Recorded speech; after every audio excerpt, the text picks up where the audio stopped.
For 2.5 hours, police say she was repeatedly raped and beaten. 2.5 hours. And it happened right under the noses of police officers, teachers, school administrators, and other adults hired to make sure Richmond High School's homecoming dance went off without incident. What happened? How could everyone have missed a gang rape happening on school grounds, on their watch?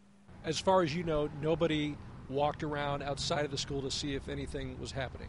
Well, obviously it didn't, because the student was gang raped for 2.5 hours from 9:30 to midnight. And so I'm certain of that there was no surveillance done. Charles Ramsey is a 16-year member of the district school board.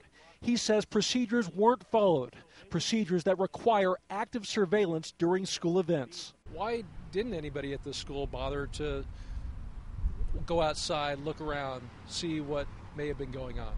I haven't been told that yet. I mean, this just happened over the weekend.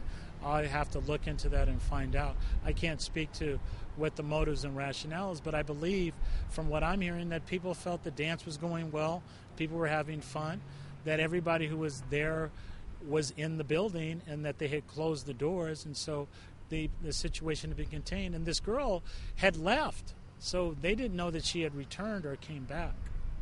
Should we have anticipated it? Yes. I believe that you have to anticipate any potential problem. Here's what we know. The dance took place inside the high school gym, and the victim left around 9 p.m. to be picked up by her father. Instead, a friend asked her to walk with him towards a back alley on the other side of school. And that's apparently where they were greeted by others with alcohol. You can still see the remnants of some crime scene tape. This is where the people involved would have gained access to this area. Normally, this fence right here is closed. We are told that everybody would have had to jump over this fence. And this is where the alleged rape took place, back in this area where you see those picnic tables. The area has no lights, no surveillance cameras either. They'd been ordered but not installed yet. Another reason why Ramsey says it should have been searched. Not to mention the high school has a history of violence on campus, and Richmond itself is considered one of the most dangerous cities in California.